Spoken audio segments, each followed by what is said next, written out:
இந்த வருஷம் snow storm வந்தது தான் ஒரு 12 இன்ச்சுக்கு மேலே வந்து ஸ்னோ வந்து அடிச்சு போயிடுச்சு.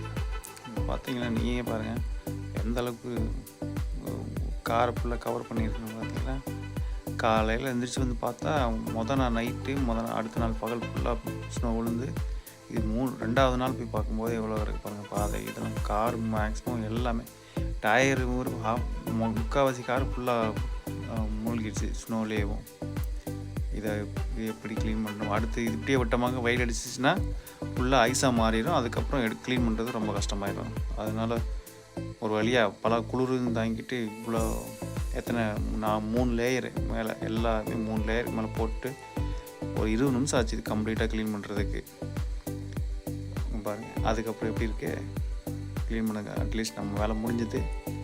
நீ ஆட்டோமேட்டிக்காக அவங்க மற்றதை இந்த கார் பார்க்கிங் லாட்டில் அவங்க க்ளீன் பண்ணிடுவாங்க.